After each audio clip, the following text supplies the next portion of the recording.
We have Laura Cook, Combating Technology Facilitated Elder Fraud, and she will be sharing her screen. And Phil, if you could spotlight us as we begin.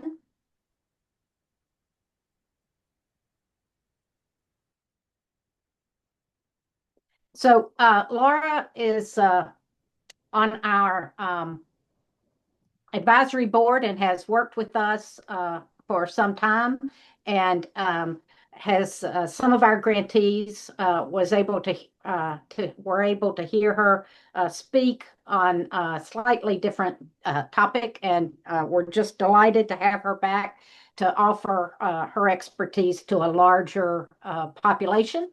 So, Laura, you go ahead. Well, if you have questions, go ahead and throw them in the chat, and I'll see how we can do with um, seeing where we are with that. But she'll be mostly taking, excuse me, taking classes at the end, questions at the end. Thank you so much, Lisa. Excited to be here with y'all today, and thank you for the invitation to join you for these important presentations. I'm glad I actually caught the last part of Dr. Morgan's presentations. Some stuff, hopefully, I'll be able to shed a little bit of light on, and some issues that we'll discuss that don't have easy answers. But a little bit of background on me. I'm a program manager with NW3C, and I've been with NW3C for about 5 years. Before that, I worked with a nonprofit called the National Center for Victims of Crime in Washington, D.C. I'm still located in that area. And I primarily work on projects focused on financial fraud and scams, specifically those targeting older adults, as well as online safety for youth. Um, and I wanted to mention one thing before, like when I first started, I got these projects and, I thought, well, this really couldn't be on more opposite ends of the crime spectrum. But, I've really realized that the perpetrators that are grooming kids are using really similar techniques to target older adults. And similarly, these populations, youth and older adults, aren't as good at spotting red flags, aren't as good at questioning why somebody might be approaching them online. So it makes them more likely to be targeted. So today I'm going to talk to you all about some common scams and how our reliance on technology has affected the way these scams are perpetrated. We'll talk about some tactics perpetrators use to target older adults. We'll note some interventions, including prevention through community education, collaboration when working on these cases as well. So a bit about NW3C. We've been around for over 40 years, and we provide mostly free training and technical assistance to law enforcement, prosecutors, and other criminal justice practitioners. And I noticed as I was prepping, occasionally my slides, I have law enforcement instead of criminal justice practitioner. I tried to make sure I put these slides together for this audience, which I know is not all law enforcement, but I know most of you are working with law enforcement. So apologies if I missed that. You might see that law enforcement is our primary audience, and so that's kind of always in my brain when I'm putting together materials are things helpful for them. But I specifically tried to make some edits to this deck so that it would be helpful for multidisciplinary teams who are here to teach today. NW3C focuses on areas like economic crime, cyber crime, high-tech crime, and as I said, most of our training is free. We offer everything from, basic 1-hour webinar to in-depth, 4-day classes on things like the dark web and cryptocurrency. You can set up an account for free. We ask you to use your agency email, and if you'd like to take a course and can't get access to it, please email me. I'll have my email on the last slide.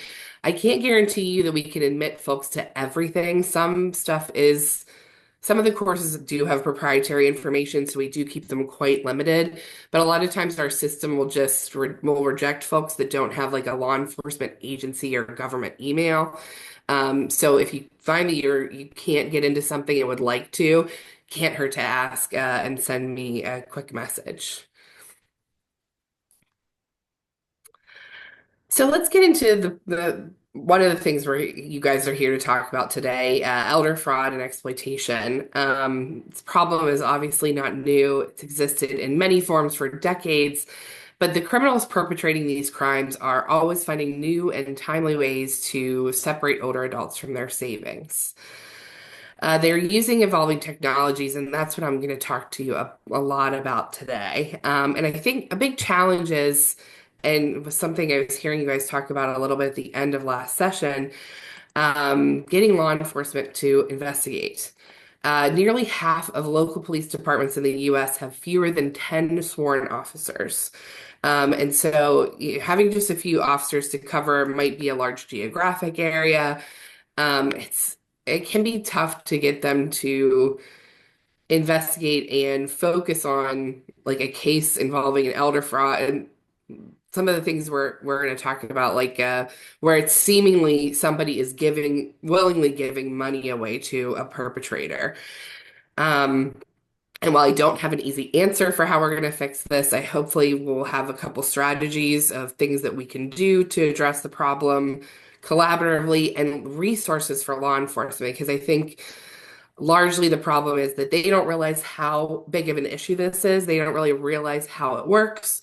So hopefully, the training that NW3C offers for free, as well as many other organizations offering free training, can help emphasize the need to focus on this issue.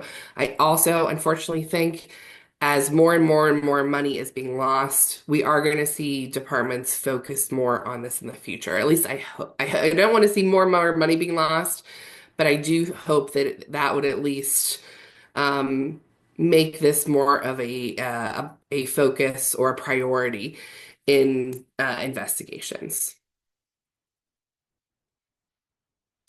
Um, and when I first started doing training, we talked a lot about how a lot of elder fraud was perpetrated by friends, family members, caregivers, or somebody the victim knows. So probably, let's see, 10, 15 years ago.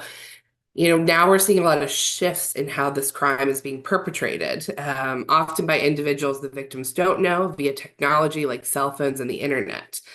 And these crimes are really different. While they both kind of fall under the umbrella of elder fraud, they are perpetrated in really different ways. They're really very different types of crimes. And I'm going to focus on those scams and frauds perpetrated by people that victims don't know. Excuse me, I'm a little under the weather. Um, and now one of the reasons that we're seeing more of this fraud perpetrated online is because older adults are using technology more, partially driven by the COVID-19 pandemic. That allowed Using the internet allowed us to stay connected when in-person gatherings were unsafe. And even as social restrictions ease, many older adults continue using social media, email, phone apps, appreciating the enhanced communication that these technologies provide. I know a lot of older folks who use this to keep in touch with their grandkids, play games with them online, follow their social media. It's a good way um, to keep in touch when you're maybe not close geographically. And what we see too is these scammers online often start out as strangers, but a lot of them work to develop relationships with targets over time and gain their trust. And while, the victims don't know these perpetrators, they feel like they do because a lot of times they've had been talking to them for a while and they've had extensive conversations with them. So technology facilitated elder fraud are the scams I'm going to kind of focus on. They involve the exploitation of seniors through various digital platforms. It might be a phone call, it might be an email, social media, and the goal is to deceive them into sharing personal information or sending money. The scams prey on trust and sometimes unfamiliarity with technology or not being as tech savvy as the younger generations. And they use this to cause significant financial and emotional harm to older adults. I've listed a couple of the most prevalent scams here. And I'm not going to talk about each of them in depth because I think you all are probably relatively familiar with what these look like, but I will give like a brief synopsis. And we'll start with the tech support scams. I believe those were reported the most in losses. And the numbers I'm looking at are not 2025 numbers, I believe 2024 numbers. Hopefully, we'll get 2025 numbers from the Internet Crime Complaint Center soon. Um, the tech support scams are usually come about with through phishing emails or messages or a pop-up message saying that something is wrong with the person's device. Uh, and then asking for money to fix it up front when there was nothing wrong in the first place. They also may use links that they send to the person to click to gain access to their devices. Another one that we're seeing a lot of lately are government impersonation scams. So this is where an individual might say they are from the IRS, the Social Security Administration, or another agency, and they're going to claim that the victims owe them money. They're usually going to ask them to pay for it virtually. The confidence and romance scams are another big one we're hearing a lot more about lately. You might have heard them referred to as pig butchering scams. And this is where perpetrators are, usually befriending victims. Sometimes there's a romance angle, sometimes there's not. They're talking to them usually over a fairly long period of time and convincing them to invest in cryptocurrency. They show some fake returns and then they get victims to invest more and more money. And then victims have lost a lot. They'll often charge to try to withdraw funds or to recover money. Obviously, the victims don't never see those withdrawals or recoveries that they're requesting. And I think I have a slide on this. I'll talk about it just a little bit more later. And then investment scams, just like your typical types of investment fraud where somebody says they're investing in something and they don't, or if it's an investment and there's some sort of misrepresentation made during the investment. Um, these often affect people around retirement age, and they're quite costly with losses surpassing $1.2 billion. Notably, over 12,000 victims aged 60 and above reported that cryptocurrency was used to facilitate the fraud. And this just highlights the increasing role of digital currencies and new technologies in these schemes. So these modern scams are targeting older adults. They increasingly rely on technology to deceive and exploit victims. Victims are often contacted initially through social media, email, or another online platform. The scammers typically engage in a grooming period. Sometimes it's short, sometimes it's quite long, but they use this time to build trust and create a sense of familiarity. The relationships, though they're entirely virtual, they begin to feel normal to the victims, who most likely never meet the scammer in person or never actually see who they are. Not always the case. Occasionally they may see who they are, but that's relatively rare. Technology itself can become a tool for deception, with scammers utilizing emerging technologies like cryptocurrency and artificial intelligence to enhance their schemes. And this shift in scamming tactics can have devastating consequences. Many older adults are defrauded by individuals they've never met, losing significant amounts of money and sometimes their entire life savings. This financial devastation can lead to poverty, depression, anxiety, and in extreme cases, suicide. So, understanding these tactics and educating older adults about the risks is really critical to preventing such tragedies and ensuring their safety in an increasingly digital world.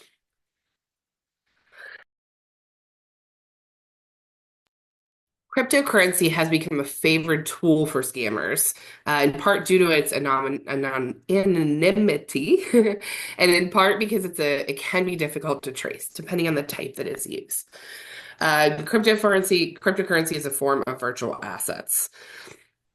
It can be used in a variety of ways. It could be cryptocurrency ATMs. Have you guys heard of these? Or I wonder if there are issues in your areas. Feel free to type in chat, use an emoji. Um, Let me know if this is something that you've encountered. So it could be cryptocurrency might be used through those ATMs. It might be used through like a fake investment, like the confidence investment schemes or the pig butchering schemes I mentioned. And victims are instructed a lot of times to purchase a legitimate currency, maybe something they've heard of, like Bitcoin, but then transfer funds to the scammer's wallet. And then those funds often disappear. They're often transferred.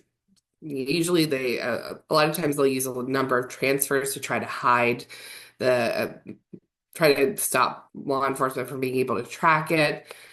And often there's no recourse, unfortunately. And this works because there's a bit of a lack of understanding about cryptocurrency among older adults, makes them sometimes susceptible to convincing pitches about high returns. Um, you know, Probably most of us have heard, well, if you'd purchased Bitcoin years and years ago, you'd be a millionaire now. And even I actually purchased a little bit of Bitcoin not too long ago. I honestly kind of purchased it in hopes that it would help me understand it a bit better.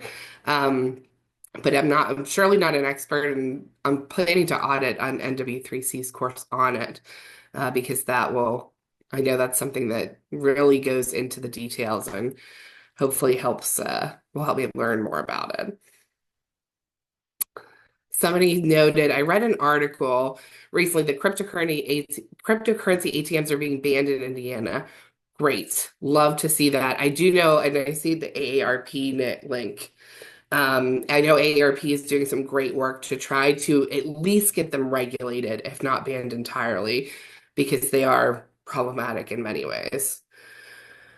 Um, Glenn posted, find a Bitcoin ATM near me. Never realized how many there are and how many scammers do this. That's a great idea, is to do a quick Google search. We actually used to do that in our classes when we would go and do a presentation. We would do a day-long presentation on this topic, and we would show folks the map of their area. And a lot of times there are a lot of jaws dropping about how many that they didn't know were there. So yeah, do a quick Google search of your area if you haven't looked. Um, I'll talk a little bit more about cryptocurrency, but I also want to briefly mention artificial intelligence and talk about both of these a bit more. But these are like kind of the two technologies we're focusing on now, as they're having a significant impact on how scams are carried out.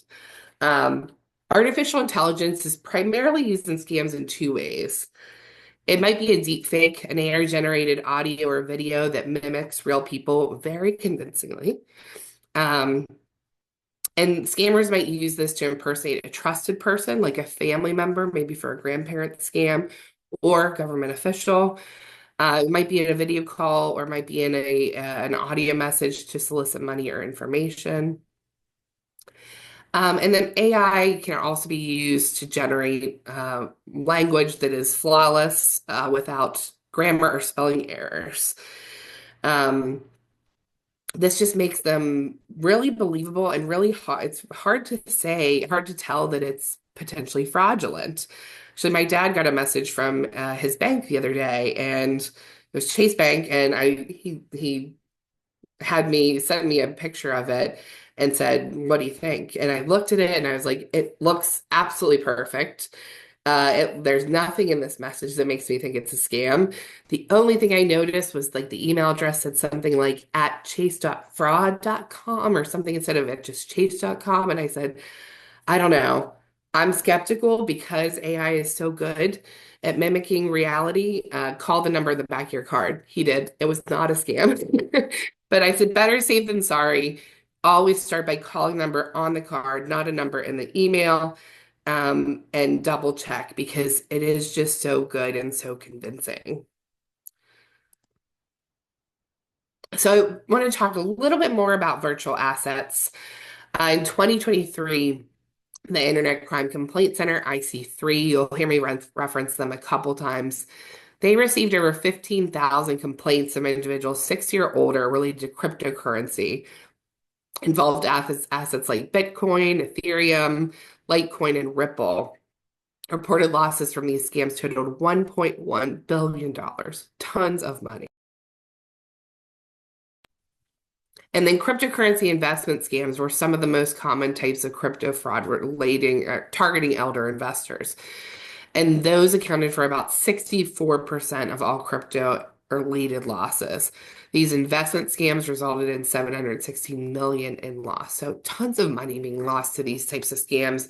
And hopefully, the more we raise awareness about that, the more individuals and criminal justice, law enforcement will realize we need to dedicate resources to investigating and prosecuting.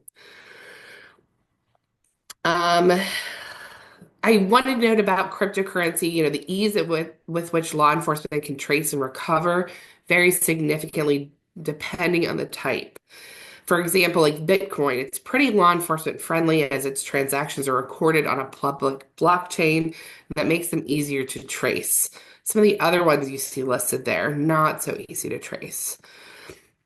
And I did want to talk about the ATMs a bit more. Scammers use these Bitcoin, or I call them Bitcoin ATMs because those seem to be the most prevalent, but crypto ATMs, it's a primary way to get victims to send money. The ATMs are problematic in so many ways, one of which is that they charge really high fees, sometimes between as low as 5%, but as high as 25%.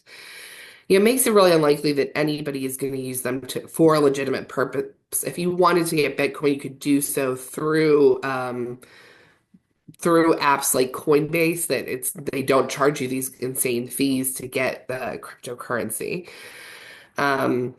And since there are much cheaper and legitimate ways to transfer it, a request to use a cryptocurrency ATM is a significant red flag for potential scams. We've actually worked with some law enforcement that have gone around and put a notice on those ATMs to let people know, don't transfer money to somebody you don't know. Call law enforcement if you're questioning it. So I said, I just tell everyone that crypto is monopoly money. Sure, it looks fun, but it's not real. And that's kind of was my thought in like, let me play with a little bit of monopoly money here. But yeah, I feel like unless you spend some time learning about it and trying to understand it, it's probably not wise to invest a lot of money in it. Not a financial professional, but that is my layman person take. And this slide talks more about this cryptocurrency, confidence scams, pig butchering scams. There's a lot of discussion about what we call these because it's not such a pleasant term. Some folks advocate that it's important to use the term so that we know what it is. Others say, cryptocurrency confidence or cryptocurrency investment is preferable. So I try to use both. So I cover my bases. These scams often involve an extended grooming period, and it sometimes lasts weeks or longer. During this period, the scammers build trust. They often portray themselves as a friend. Sometimes they portray themselves as a potential romantic partner. And then they often showcase wealth, like expensive clothes, bags, travel, things like that. Um, they usually claim that they're working abroad, and that's why they're talking to you online. The traditional romance scams used to, and those still are happening, but they typically involve requests for money to help the scammer come to the US so that they can, be together in your prototypical romance scam. These cryptocurrency versions operate a bit differently. And usually the scammer is enticing the victims with investments. Like, look at all the nice things I have. You could have these things too. If once they're able to convince people to send a little bit of money, they usually use like a Ponzi style tactic, returning a small dividend or showing small dividends to create the illusion that the investment is legitimate and is creating income. And then the strategy encourages victims to send over larger amounts of cryptocurrency, ultimately leading to significant financial loss. Once the funds are exhausted, the scammers usually vanish with stolen money. They often transfer cryptocurrency through multiple exchanges, making it really difficult to trace.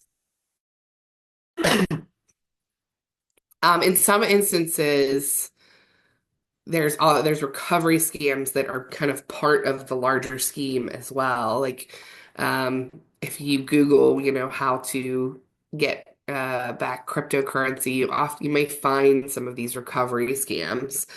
And realistically, they're just going to take more money up front and very unlikely to actually recover any of the money that was lost.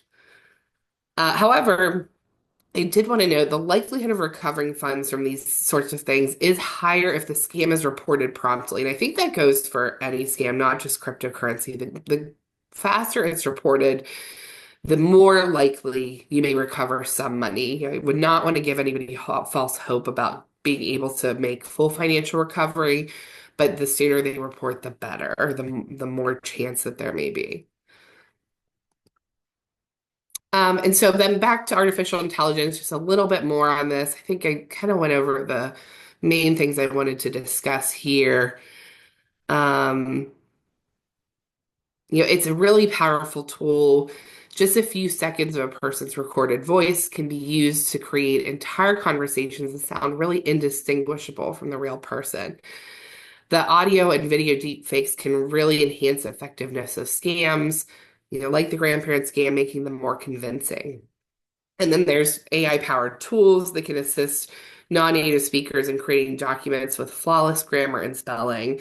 We say non-native speakers because we find a lot of these scams are being perpetrated by people outside of the US. A lot of our focus is on transnational fraud. So these are being perpetrated by people in other countries where English is not the primary language spoken. And perpetrators are able to use artificial intelligence to help create very believable emails, phishing emails, and things like that to send to victims. Let me see. So I'm going to show you a bit of an example of a deep fake voice. So hopefully you can see this is a real voice, and we use about 23 seconds. Instructional design is about Whoops. creating learning experiences. These can be online courses, in-person classroom situations, or all kinds of educational materials. For myself, I am currently most involved in the technical aspect of making the technology work and having all the elements look appealing and be user-friendly, but instructional design is really a lot broader than that. So that was a real one. Here's the deep fake. Instructional design is about creating learning experiences. These can be online courses, in-person classroom situations, or all kinds of educational materials. For myself, I am currently most involved in the technical aspect of making the technology work and having all the elements look appealing and be user-friendly. But instructional design is really a lot broader than that. So you probably heard some weird pauses. Some words really close, like sounded like they were being spoken very close together and quickly, and then some like there was a long pause there at the end. But it sounds very convincing, and it's really interesting because a lot of agencies, including us, we use AI to actually put together and develop some of our content for our classes, and we actually use a whole new system to create these interactive courses for the public recently. And as I was listening, I was like, it's amazing what it can do as a helpful tool. And we're here to focus on like how it's used with fraud. There's a lot of negatives there. But it can be used for some good stuff too. But as you can see, it can sound really, really similar. And it was less than 25 seconds fed into a software that was used to create that deep fake. Instructional design. Sorry about that. All right, so moving on. I want to talk about some of the tactics that perpetrators use. And these are not necessarily specific to the transnational scams, to the scams involving technology, but they're going to continue to use these because they know they work. So these are things we've seen for years in various types of scams. Emotional manipulation is a big one. They're going to exploit a person's trust, empathy, and emotional connections to deceive victims. This can be seen in romance scams, fake friendship, or posting as a distressed family member needing help. Perpetrators also know that creating a sense of urgency or pressure by claiming there's a limited time to act or a severe consequence for a delay can make people kind of succumb to a scam more quickly. Might be a threat of legal action. It could be urgent medical needs or a time-sensitive investment opportunity. This prevents folks from being able to stop and think critically about the request. Isolation is a big one. Isolation can be very easily exploited for a number of reasons. If a person is isolated and they are talking to an individual who's trying to scam them, it could be that that's the only person that's regularly communicating with them. And so they're going to be more likely to build trust with them, being it if that's the only person that they're regularly speaking with. And then being isolated prevents victims from being able to talk to somebody else about the situation, which is an intervention tactic that often helps folks not fall victim to scams. Perpetrators will also exploit trust and authority by impersonating a trusted figure like a government official, financial advisor, and this uses the victim's respect for authority to coerce compliance. The promise of wealth or benefits, the enticement of financial gain, a high return on investment, for instance, can be really something that gets people to fall for a scam easily. And it can cause people to pay upfront for things that they might not have thought about doing before. Repetition and conditioning. Perpetrators will repeatedly contact victims. They'll use that to build familiarity, build trust, wear down resistance, and increase the victim's comfort over time of like talking with them. Scammers may also take advantage of memory loss or reduced decision-making capacity in elderly victims. This is the tactic that's been used for a long, long time in various different types of scams. Unfortunately, perpetrators are going to use whatever tactics will help them perpetrate these crimes, including preying on those who are more vulnerable.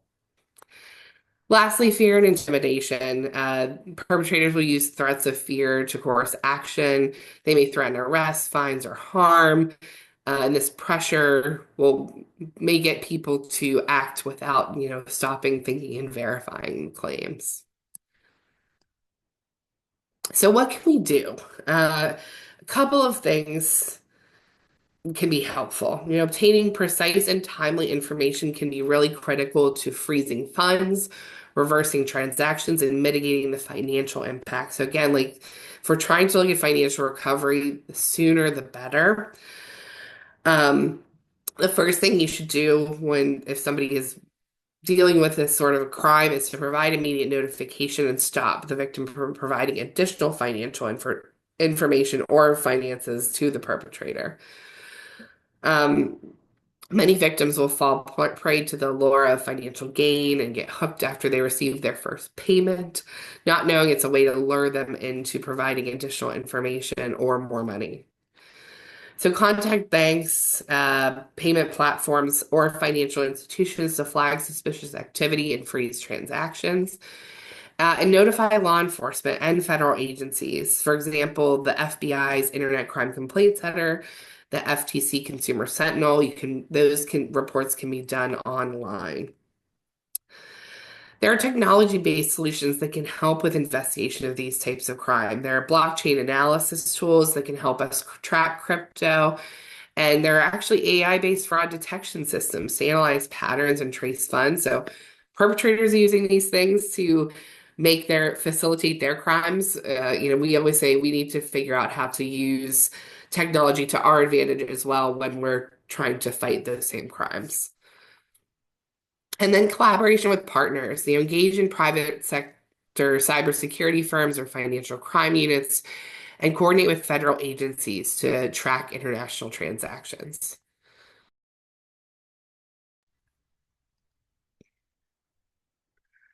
Some information to collect. So I think a lot of times if an individual comes to law enforcement and saying, here's what happened, can you help me?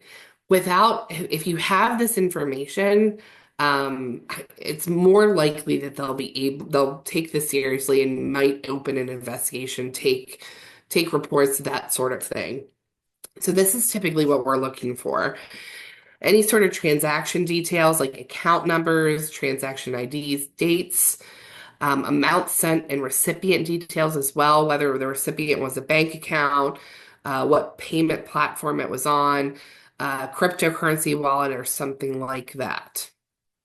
All communication records, so email exchanges, text messages, call logs, or social media chats with the perpetrator or their accomplices, and then evidence of instructions for transferring funds or accessing accounts. So the perpetrator telling them what to do with the money. Recipient information, names, addresses, or aliases provided by the perpetrator, and any known connections to the recipient, like a business name or contact details. So anything the perpetrator said, send money here, any of that relevant information, whether they have an associated business, if the phone number was used, like a Venmo account, something like that. Banking or payment plan information, the name of the financial institution or payment service used, copies of wire transfer receipts, bank statements, or screenshots of transactions. And then digital evidence, any IP addresses, crypto wallet addresses, or blockchain transaction hashes. And evidence of online fraud schemes such as fake websites or phishing emails, screenshots of those too.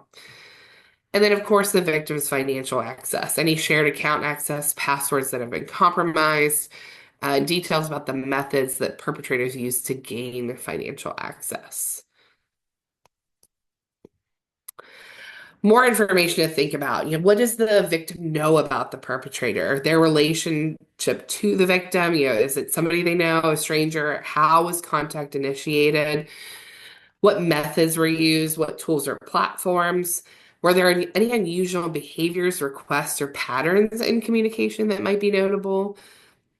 Any specific details shared by the perpetrator, like their name, job, organization, or location? They might use aliases, but they might tell the victim things that are true about them as well. Like they're often talking to people for a long period of time. They may slip and provide some notable information about themselves. And were there any photos, videos, or media provided? Those things can be helpful to collect as well.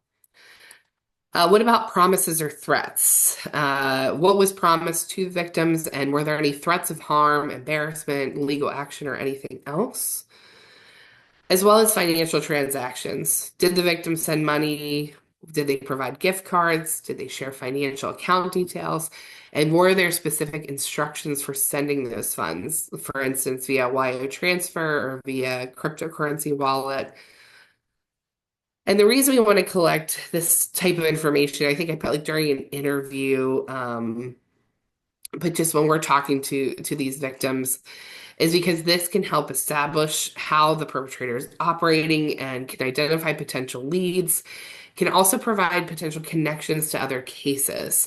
A lot of times we're going to see these types of crimes being perpetuated in multiple jurisdictions. These perpetrators, especially the ones from overseas, they're not focusing on one locality.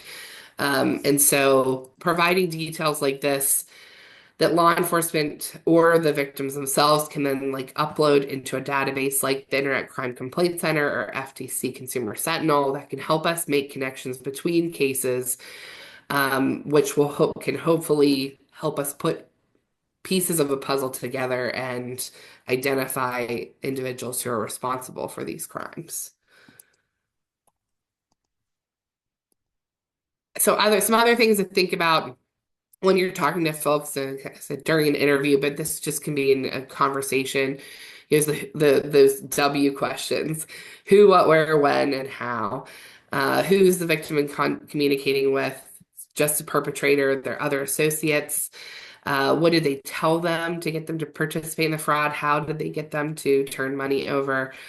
When did they complete the transactions? Where did they send money, gift cards, and how did they communicate? Kind of, I know that's a bit repetitive, but maybe easier to conceptualize with the who, what, where, when, how.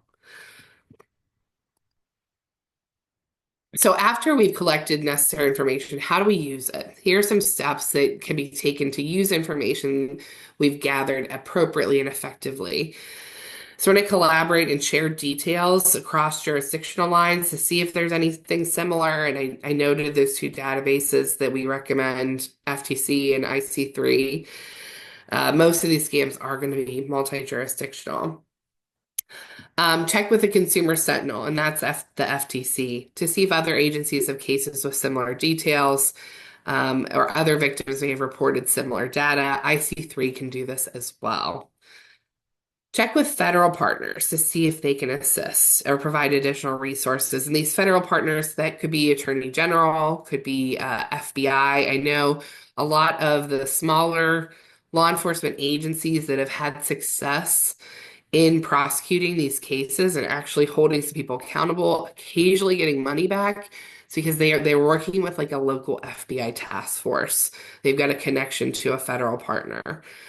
HSI is another one. Secret Service is another. So there's a lot of federal agencies work on these types of cases as well. Educate. And this one is, I think, probably the most important and maybe the hardest. Speak with older adults in the community about these scams and what their red flags are. NW3C recently did some community education. We're working on another project that is community awareness, and one of the components of that project is scams and fraud. So we're putting together some materials that criminal justice professionals can use to go out and educate their communities on these sorts of scams. What I found is that it can be really hard to get people to come and come into these listening sessions or presentations, and I totally understand why. People are pulled in 100 different directions, have the same issue when we're going to schools and teaching kids about online safety. Getting their parents to come in is so challenging. And it's because people have a bazillion competing priorities in their lives and things that they need to prioritize. And a lot of times, unfortunately, people don't prioritize these sorts of issues until it happens to them, which then we lose the prevention window. So whatever we can do to educate and raise awareness, I think will help a lot.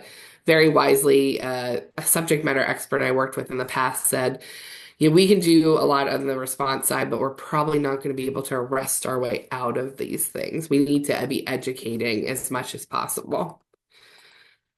And then establishing partnerships. I'm preaching to the choir here. If there's a multidisciplinary team in your area, join it. Work with those professionals that are working on these cases to identify additional resources and provide holistic services to victims.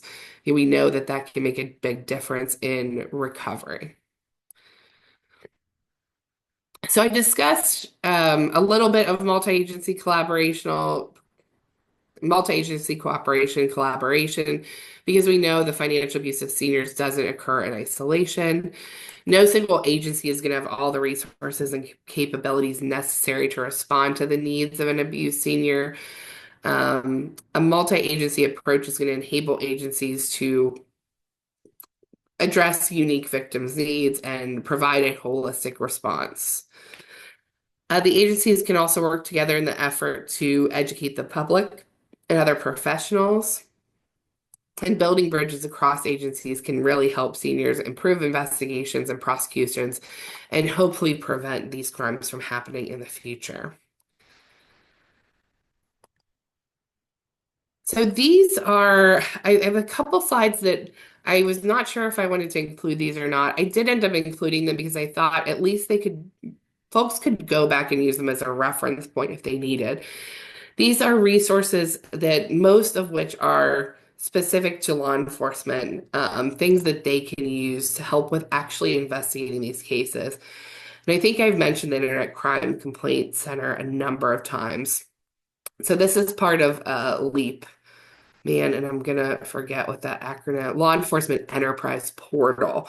And this is through the FBI. So just a couple of things that they offer that can be helpful tools. IC3, Internet Crime Complaint Center, is one of them.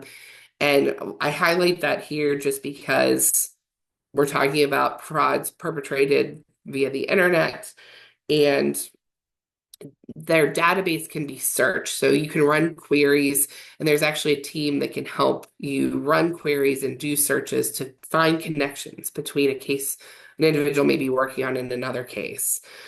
They also have a RAT team, recovery asset team, and that team can potentially help recover money. Again, there is a window. I can't say for certain what it is, 24, 48, 72 hours, I think at most, but the sooner reports are made, the more likely that team is going to be able to recover some of the assets that are lost. The FTC Consumer Sentinel, it's another unique investigative tool for law enforcement. It includes all these things here.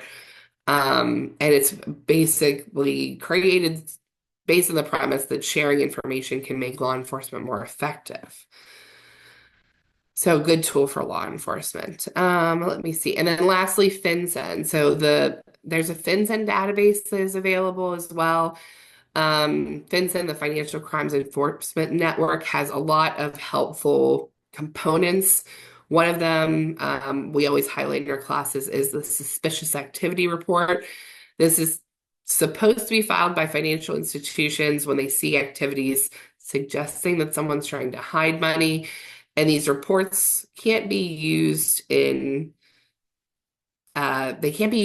court, but they can be used to collect additional information. There's a lot of rules and regulations around SARs and how they're used, but they can be really helpful in investigations.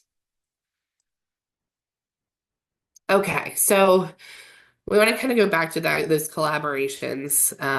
Identifying elder abuse and providing intervention can help improve the health and well-being of our older population. So those collaborative community-based efforts are really critical to addressing and preventing the problem. Here we've listed various types of agencies, businesses, and organizations, and I know that speaking with multidisciplinary teams, those teams are probably comprised of a lot of agencies and organizations on this list.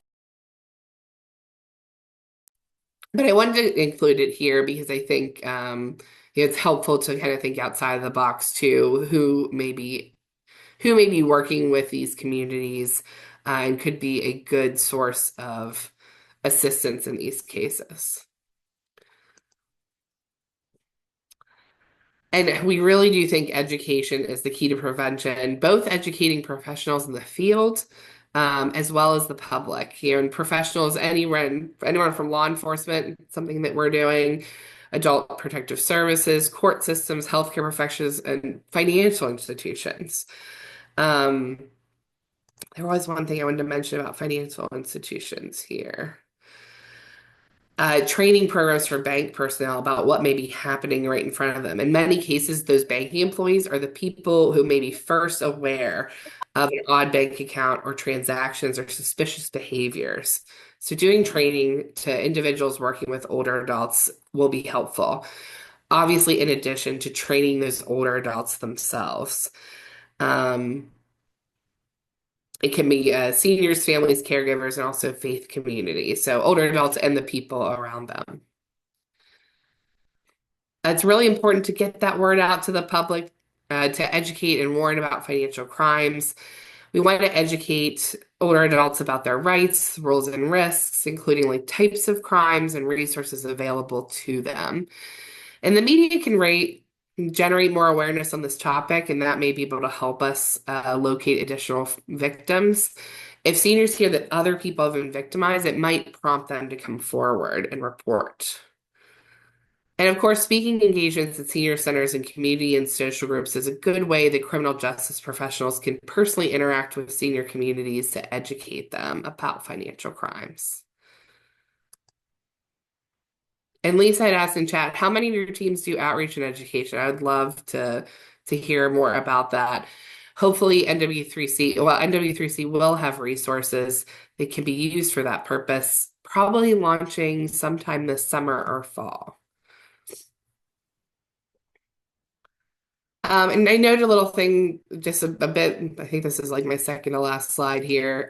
Speaking engagements, here's things that we think people should talk about.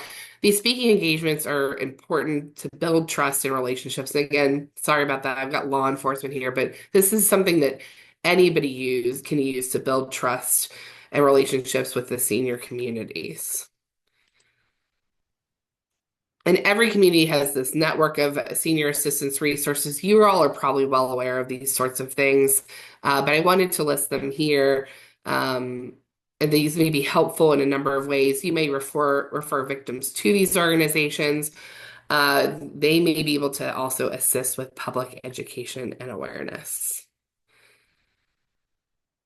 All right. And so I wanted to leave a little bit of time for questions and also give you guys my contact info. My email is there. Please feel free to follow up if you have any questions. If you'd like to access any of our materials and are having trouble, don't hesitate to reach out to me. Thanks, Laura. I took the liberty of putting your website in the chat, and I'll toss your email address in there as well. But Perfect. Thank I was you. just wondering, you can stop sharing your screen if, yeah, I put it up there. If any of you folks, how many of your MDTs do outreach, both cross training as we were talking about earlier, but also direct education to the community?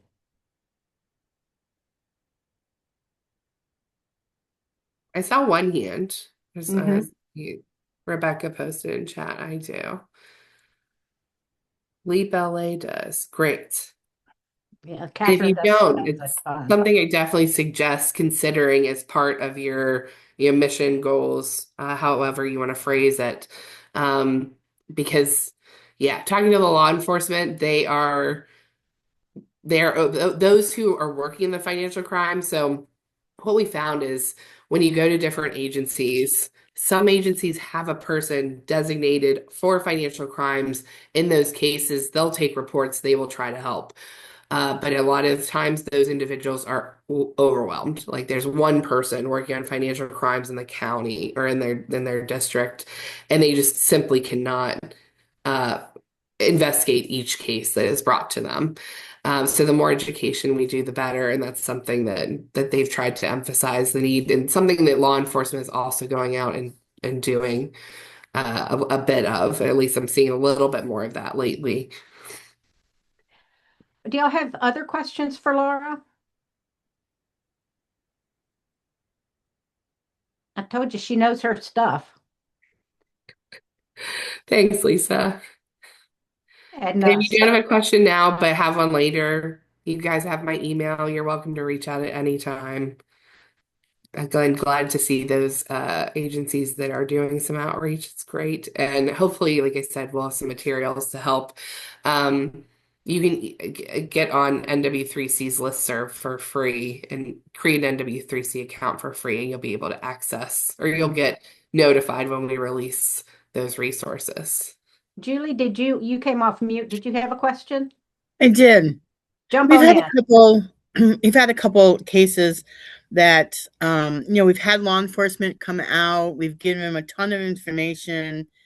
We've met with them numerous times. Other family members have done the same thing.